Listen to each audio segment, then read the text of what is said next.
Tokyo Revengers एक ऐसा show है जो ना तो अपनी स्टोरी की वजह से जाना जाता है और ना ही अपने एनिमेशन की वजह से। हालांकि ये दोनों चीज़ें इस शो में काफ़ी अच्छी तरीके से हमें दिखी है, पर टोक्यो रिवेंजर्स जिस वजह से इतना पॉपुलर हुआ है वो है उसके कैरेक्टर्स।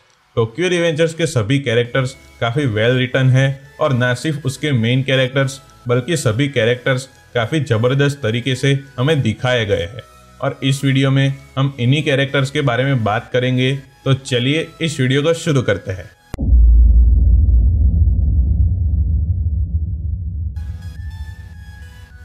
अगर हम सबसे पहले बात करें इस शो के मेन कैरेक्टर यानी कि हानागाकी ताकेमिची की, तो इस शो में बाकी कैरेक्टर्स के सामने ताकेमिची भले ही उतना अच्छा फाइटर ना हो, पर जिस चीज़ के लिए ताकेमिची का कैरेक्टर इस शो में है वो चीज़ ताकेमिची काफ़ी अच्छी तरीके से करता है, और वो है अपना स्टैंड लेना और दूसरों को डार्कनेस से बाहर लाना और उन्हें बचाना।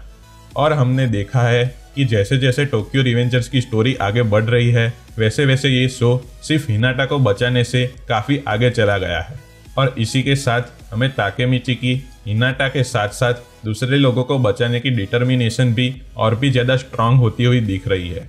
जो फ्यूचर ताकेमिची देखता है वो हर बार पहले से ज़्यादा डार्क और भी ज़्यादा डिप्रेसिव होता है, और ऐसे में जिस तरह ताकेमिची इन सबको एक्सेप्ट करके पास्ट में फिर से वापस जाता है बिना अपनी होप खोए, वो काफ़ी ज़बरदस्त है। और नाओटो ने भी इस चीज़ को रियलाइज़ किया है।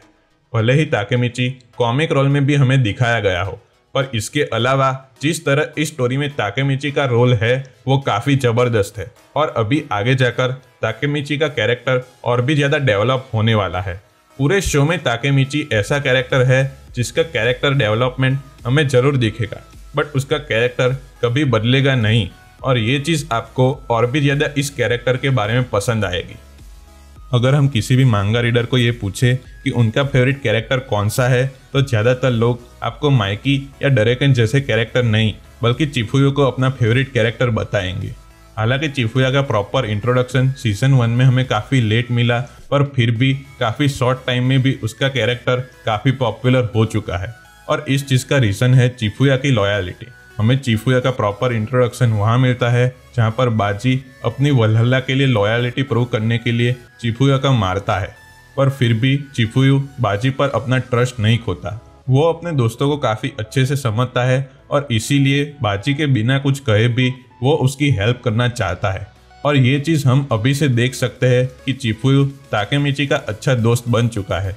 चिफुया दूसरे कैरेक्टर्स की तरह इतना पावरफुल नहीं है, पर ताकेमिची की तरह ही वो अपने दोस्तों को बचाने के लिए कुछ भी कर सकता है, और इसी के साथ चिफुयू काफ़ी इंटेलिजेंट भी है, और ये हमें वहीं से पता चलता है कि वो ताकेमिची की हेल्प करता है बाजी को वापस लाने के लिए।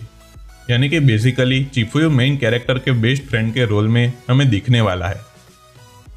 अब बात करते हैं रिगुजी केन यानी कि डराकेन की, तो उसकी लाइफ दूसरे कैरेक्टर से काफ़ी अलग है। हालांकि टोक्यो रिवेंजर्स में किसी की भी फैमिली को हमें दिखाया नहीं गया, पर फिर भी कहीं ना कहीं डराकेन के अलावा सभी कैरेक्टर्स के पास रियल फैमिली है, पर डराकेन के लिए टोमान और उसके मेंबर्स ही है जिसे वो फैमिली कह सकता है।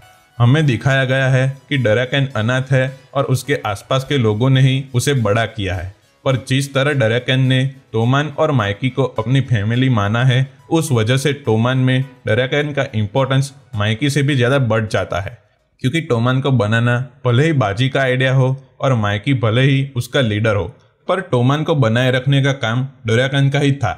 डराकेन के लिए टोमान का हर एक मेंबर एक परिवार के सदस्य की तरह ही है, और पाक को रोज जेल में मिलने जाना ये चीज़ काफ़ी अच्छी तरह से प्रूव करता है। और तो और जिस तरह उसने पेयान को बिना कुछ किए माफ़ कर दिया, ये दिखाता है कि वो कितना डीपली टोमान को अपना परिवार समझता है। पर जिस तरह माइकी की लाइफ पर डराकेन की पकड़ है वो इस कैरेक्टर की हाईलाइट है। मेरे प्रीवियस वीडियो पे एक कमेंट आई थी कि जब जब डराकेन और माइकी अलग हुए हैं तब तब टोमान डार्कनेस में गया है, और ये चीज़ काफ़ी सही है। हमने देखा है कि फ्यूचर में डराकेन या तो मर चुका था या माइकी से अलग हो चुका है, और किसी भी फ्यूचर में डराकेन और माइकी हमें साथ नहीं दिखे। ये दिखाता है कि माइकी को सिर्फ डराकेन ही है जो डार्कनेस से बचा सकता है, और डराकेन माइकी के लिए उसके दोस्त से ज़्यादा उसके बड़े भाई का रोल अदा करता है। इस स्टोरी में मेन कैरेक्टर भले ही ताकेमिची हो, पर वो माइकी है जिसकी ये पूरी स्टोरी है। हम सिर्फ ताकेमिची के पॉइंट ऑफ व्यू से माइकी की स्टोरी को देख रहे हैं, और माइकी को अगर मेन कैरेक्टर भी बनाया जाता तो भी ये शो उतना ही जबरदस्त होता।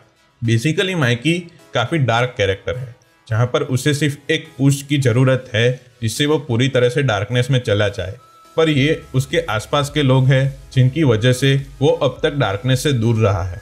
सबसे पहले उसके भाई शिनिचिरो ने उसे डार्कनेस से बचाए रखा, और उसके बाद ड्रैकन और टोमान के बाकी मेंबर्स ने। पर अब सबसे बड़ा चैलेंज किसाकी है, जो उससे बन सकती सारी चीज़ें कर रहा है जिससे माइकी को वो पुश मिले, जिससे माइकी पूरी तरह से डार्कनेस में चला जाए। और इस बार ताकेमिची है जो माइकी को बचा रहा है। पर इन सब के अलावा भी माइकी खुद डार्कनेस में नहीं जाना चाहता, और ये चीज़ उसे पता है कि अगर वो डार्कनेस में चला गया तो इसका नतीजा काफ़ी बुरा हो सकता है, और इसीलिए वो अपने चाइल्डिश नेचर को नहीं बदलना चाहता। और माइकी के कैरेक्टर की यही कॉम्प्लेक्सिटी इस शो का मेन प्लॉट है। इन सब के अलावा टोक्यो रिवेंजर्स का जो सबसे इंटरेस्टिंग कैरेक्टर है वो है किसाकी टेट्टा। किसाकी हमें पूरी तरह से नेगेटिव रोल में दिखाया गया है और करंटली मेन विलन की तरह दिखाया गया है। और सच में जब जब किसाकी स्क्रीन पर आता है तब तब आप उसके कैरेक्टर को और उसके बुरे इंटेंशंस को फील कर सकते हैं। और फ्यूचर वाले सीन में किसाकी जब ड्रैकन के सामने चलकर आता है तो वो सीन योहान लिबर्ट वाली वाइब दे रहा था। किसाकी का कैरेक्टर हमें अभी तक पर्सनली इतना नहीं दिखाया गया, पर जिस तरह बाकी कैरेक्टर्स और स्टोरी पर उसका इन्फ्लुएंस है वो उसे one of the best villain बनाता है। किसाकी कहीं भी अपने आप को डायरेक्टली इन्वॉल्व नहीं करता। सबसे पहले हमें किसाकी मोबियस को इन्फ्लुएंस करता हुआ दिखाया गया, और बाद में टोमान में कैप्टन बना, और उसके साथ उसने पूरे वल्हल्ला को बनाया। और ये कोई छोटी सी चीज़ नहीं है। जिस तरह ताकेमिची फाइट में इतना पावरफुल नहीं है, उसी तरह किसाकी भी फाइट में कुछ खास नहीं है, पर सिर्फ अपने दिमाग से किसाकी उससे भी ज़्यादा पावरफुल कैरेक्टर्स को मैनिपुलेट करता है। बेसिकली हम देखें तो ताकेमिची किसाकी को हराने के कहीं आसपास भी नहीं है, और किसाकी के कैरेक्टर को आगे जाकर और भी एक्सप्लोर किया जाएगा। तो इन कैरेक्टर्स के अलावा भी टोक्यो रिवेंजर्स में ऐसे कई कैरेक्टर्स हैं, और कई कैरेक्टर्स को तो अभी तक हमें इंट्रोड्यूस ही नहीं करवाया गया, इसलिए इस वीडियो में हम सारे कैरेक्टर्स को कवर नहीं कर सकते। तो इन कैरेक्टर्स के अलावा भी अगर आप मांगा के कैरेक्टर्स के ऊपर वीडियो चाहते हैं या किसी भी कैरेक्टर पर डिटेल्ड वीडियो चाहते हैं तो आप हमें कमेंट में बता सकते हैं। और अगर आपको ये वीडियो अच्छा लगा है तो प्लीज़ इसे लाइक और शेयर करें, और ऐसे ही एनीमे रिलेटेड कंटेंट को देखने के लिए हमारे चैनल एनीमे ट्रैवर्सिंग को सब्सक्राइब करें। सो थैंक यू गाइस, मैं हूँ सिद्धांत मावाणी और मिलते हैं नेक्स्ट वीडियो में।